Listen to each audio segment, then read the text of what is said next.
اور ہم نے داؤد اور سلیمان کو علم بخشا، اور انہوں نے کہا کہ اللہ کا شکر ہے جس نے ہمیں اپنے بہت سے مومن بندوں پر فضیلت دی۔ اور سلیمان داؤد کے قائم مقام ہوئے اور کہنے لگے کہ لوگوں، ہمیں اللہ کی طرف سے پرندوں کی بولی سکھائی گئی ہے اور ہر چیز عنایت فرمائی گئی ہے، بے شک یہ اس کا خاص فضل ہے۔ اور سلیمان کے لیے جنوں اور انسانوں اور پرندوں کے لشکر جمع کیے گئے اور پھر ان کی جماعتیں بنائی گئیں، یہاں تک کہ جب چیونٹیوں کے میدان میں پہنچے تو ایک چیونٹی نے کہا کہ چیونٹیوں، اپنے اپنے بلوں میں داخل ہو جاؤ، ایسا نہ ہو کہ سلیمان اور اس کے لشکر تم کو کچل ڈالیں اور ان کو خبر بھی نہ ہو۔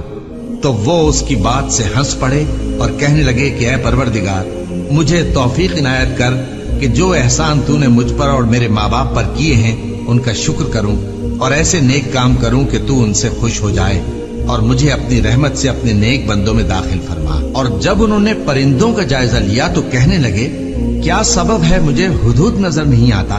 کیا کہیں غائب ہو گیا ہے؟ میں اسے سخت سزا دوں گا یا ذبح کر ڈالوں گا یا میرے سامنے اپنی بے قصوری کی واضح دلیل پیش کرے۔ ابھی تھوڑی دیر ہوئی تھی کہ ہدہد آ موجود ہوا اور کہنے لگا کہ مجھے ایک ایسی چیز معلوم ہوئی ہے جس کی آپ کو خبر نہیں، اور میں آپ کے پاس ملک سبا سے ایک یقینی خبر لے کر آیا ہوں۔ میں نے ایک عورت دیکھی کہ ان لوگوں پر حکومت کرتی ہے اور ہر چیز اسے میسر ہے، اور اس کا ایک شاندار تخت ہے۔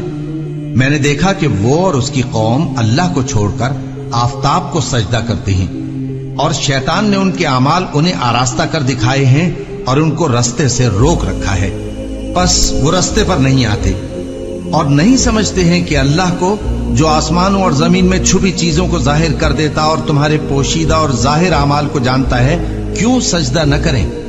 اللہ کے سوا کوئی عبادت کے لائق نہیں، وہی عرش عظیم کا مالک ہے۔ سلیمان نے کہا، اچھا ہم دیکھیں گے تو نے سچ کہا ہے یا تو جھوٹا ہے۔ یہ میرا خط لے جا اور اسے ان کی طرف ڈال دے، پھر ان کے پاس سے ہٹ جانا اور دیکھنا کہ وہ کیا جواب دیتی ہیں۔ ملکہ نے کہا کہ دربار والوں، مجھ تک ایک نامہ گرامی پہنچایا گیا ہے، وہ سلیمان کی طرف سے ہے، اور مضمون یہ ہے کہ شروع اللہ کا نام لے کر جو بڑا مہربان نہایت رحم والا ہے، بعد اس کے یہ کہ مجھ سے سرکشی نہ کرو اور مطیع و فرما بردار ہو کر میرے پاس چلے آؤ۔ خط سنا کر کہنے لگی کہ اے اہل دربار، میرے اس معاملے میں مجھے مشورہ دو، جب تک کہ تم حاضر نہ ہو اور صلاح نہ دو میں کسی کام کا فیصلہ نہیں کیا کرتی۔ وہ بولے کہ ہم بڑے زوراور اور سخت جنگجو ہیں، اور حکم آپ کے اختیار میں ہے، تو جو حکم دیجیے گا اس کے انجام پر نظر کر لیجیے گا۔ اس نے کہا کہ بادشاہ جب کسی شہر میں داخل ہوتے ہیں تو اس کو تباہ کر دیتے ہیں اور وہاں کے عزت والوں کو ذلیل کر دیا کرتے ہیں، اور اسی طرح یہ بھی کریں گے۔ اور میں ان کی طرف کچھ تحفہ بھیجتی ہوں اور دیکھتی ہوں کہ قاصد کیا جواب لاتے ہیں۔ پس جب قاصد سلیمان کے پاس پہنچا تو سلیمان نے کہا، کیا تم مجھے مال سے مدد دینا چاہتے ہو؟ سو جو کچھ اللہ نے مجھے عطا فرمایا ہے وہ اس سے کہیں بہتر ہے جو تمہیں دیا ہے۔ حقیقت یہ ہے کہ اپنے تحفے سے تم ہی خوش ہوتے ہوگے۔ ان کے پاس واپس جاؤ، اب ہم ان پر ایسے لشکر لے کر حملہ کریں گے جن کے مقابلے کی ان میں طاقت نہ ہوگی، اور ان کو وہاں سے بے عزت کر کے نکال دیں گے اور وہ ذلیل ہوں گے۔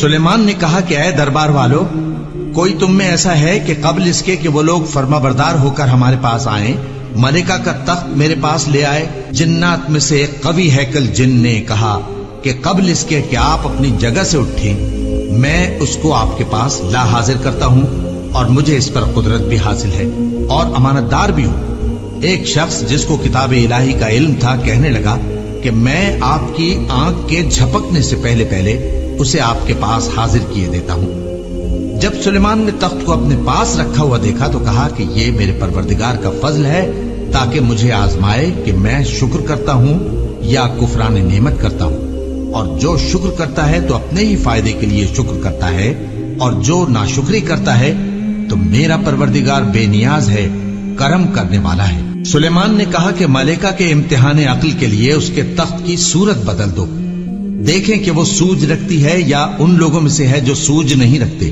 پھر جب وہ آ پہنچی تو پوچھا گیا کہ کیا آپ کا تخت بھی اسی طرح کا ہے؟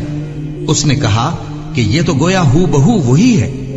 اور ہم کو اس سے پہلے ہی سلیمان کی عظمت و شان کا علم ہو گیا تھا، اور ہم فرمانبردار ہیں۔ اور وہ جو اللہ کے سوا دوسروں کی پرستش کرتی تھی، سلیمان نے اس کو اس سے منع کیا کہ وہ کافروں میں سے تھی۔ اس کے بعد اس سے کہا گیا کہ محل میں چلیے۔ جب اس نے اس کے فرش کو دیکھا تو اسے پانی کا حوض سمجھا اور کپڑا اٹھا کر اپنی پنڈلیاں کھول دی۔ سلیمان نے کہا، یہ ایسا محل ہے جس کے نیچے بھی شیشے جڑے ہوئے ہیں۔